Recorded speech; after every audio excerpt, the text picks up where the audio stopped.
last episode of Pickin for Progress. Don't cry, it's gonna be okay. This has been a wild ride, something I never thought that I would be a part of. I actually got stranded here in my home state of North Carolina in March when I was on tour with my band Che Apalache, and I was unable to get back to my home in Argentina where I've been living for the past decade. Since I was here, I decided to use my voice to help get out the vote in North Carolina. So since June, I've been traveling around with the incredible Rodeyol Diaz, director, and my co-producer, Emily Ryan. We have had more fun than a barrel of monkeys in the great old state of North Carolina. We decided to use this last episode to make a montage of all the incredible progressive people we got to meet up with. So I hope you'll listen to what they have to say. And if you feel so inspired, check out the other episodes of Pickin for Progress on all the social media platforms.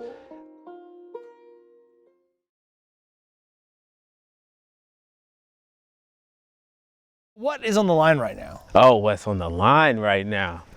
Bridges are on the line in this way of like existing in a world where people can reach across differences and see and meet each other in the middle. It means that you actually really have to be grounded in both spheres. Grounded in your humanity, grounded in some values.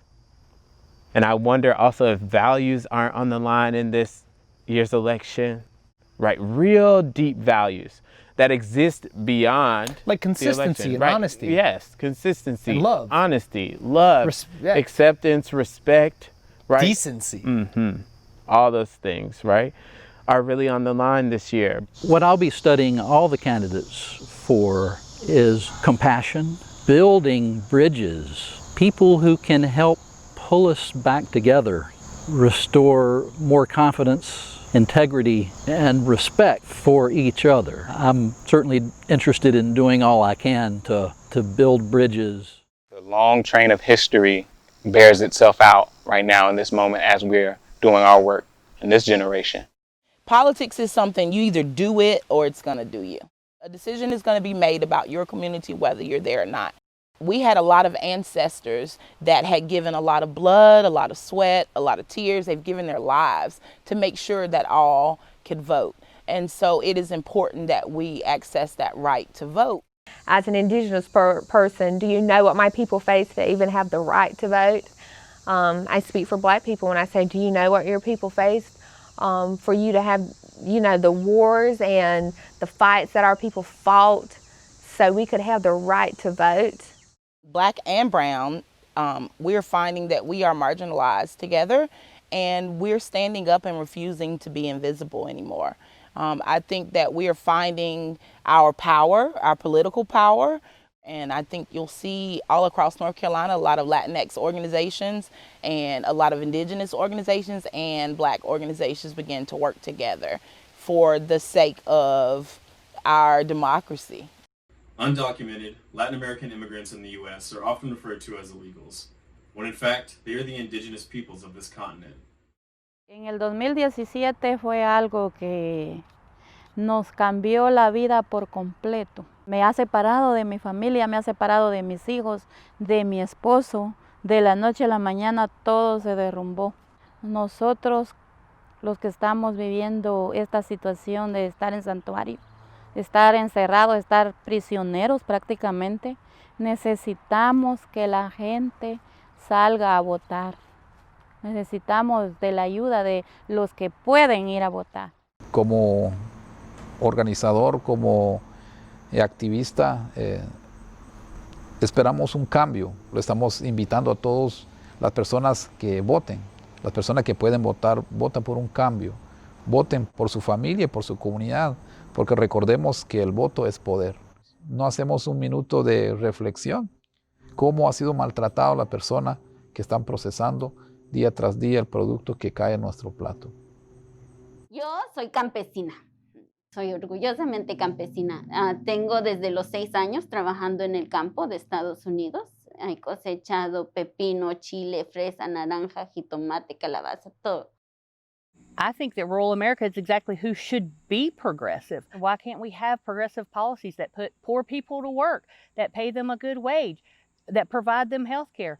These are all things that poor people, rural people need. A North Carolinian is someone who offers the state something. Has nothing to do with where you came from or where you were born or how you were born or what color you are. It matters what you give to your state and to your community. Even though growing up I didn't speak the language, I always knew I was part of the land, this land specifically. I was always told this was where we always were. It scares me to think that Trump is going to be reelected.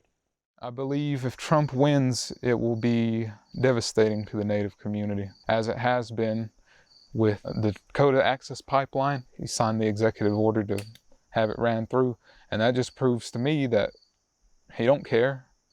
He don't care about Indian people. Absolutely, because main thing, greed, putting profit over people.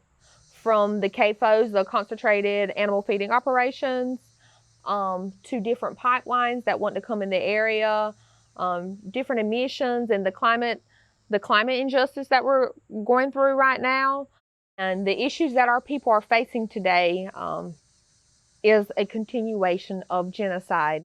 So it's all systemic racism. And until that's dismantled in this country, we're not going to see much change. Me seeing people actually going out, driving around, painting their cars, Black Lives Matter, and actually pushing for change, being a part of the world, you know, that says a lot to me. It makes me feel good, and I just want to be a part of it. It's definitely done a lot for my community.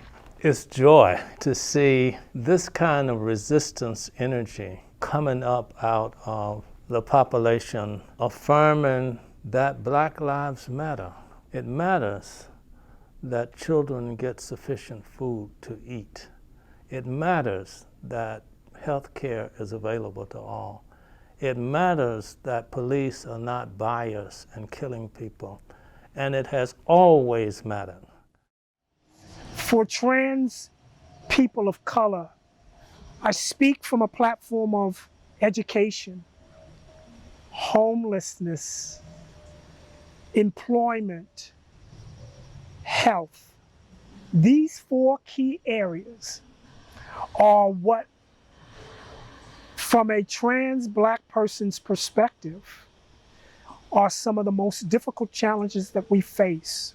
I was really scared when they were like trying to take trans health care away.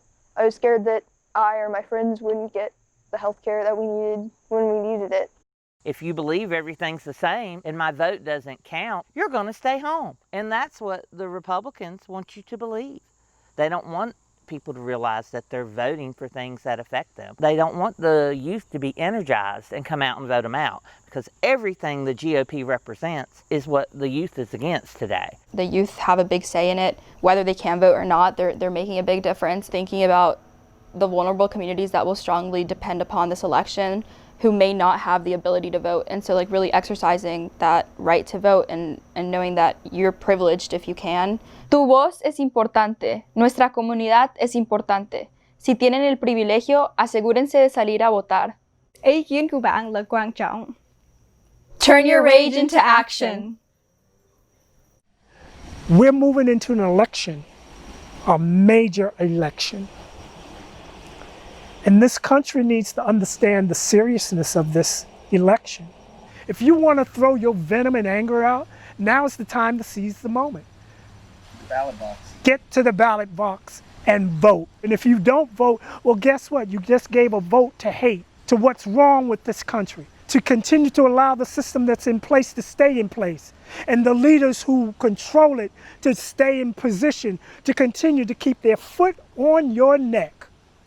You may not like either candidate. You may find wrong with both of them. Look, I'm here to pick my poison. Your voice does count, whether you're gay or lesbian, Black or white, or however you identify in this country. You need to make a choice. But the choice is simple. Get up, get out, and vote. We vote. We win. When we vote, we win. Another can of beer won't help drown out the pain. I'll take a drink in disbelief, wake up and feel the same. The place that I called home is now 1,000,000 miles away.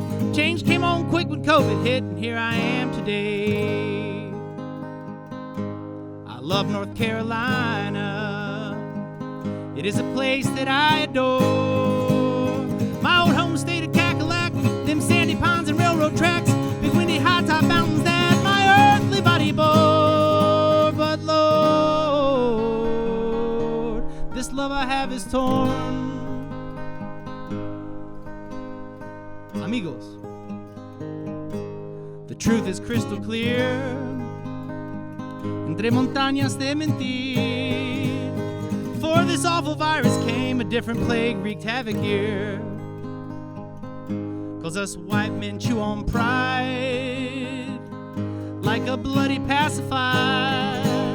It's time to put on big boy pants and snuff out racist liars. It's time to recognize we overcompensate for the fragility of our own identities by shamelessly fetishizing and appropriating other people's culture. Time to make amends for all the stolen land, stolen lives, stolen souls that are bought and sold on this godforsaken soil. This utterly bedraggled and mismanaged, mishandled ragtag scandal called America. Y'all with me?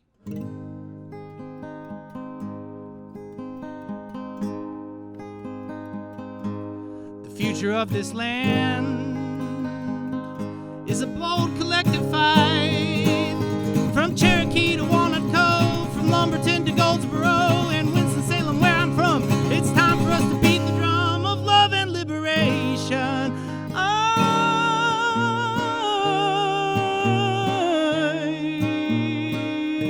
These COVID revelations.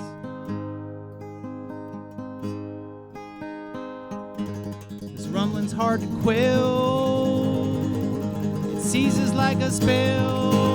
Enough's enough, let's take the reins and hoist a heavenly refrain from deep within our hearts. Engulfing spirits, spinning wildly, will erupt into a lion's roar. Ay, ay,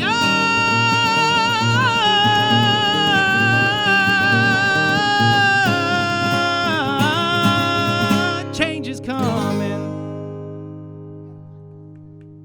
Hey. Uy. ¿Te gustó? De acá, pero viví años en Argentina.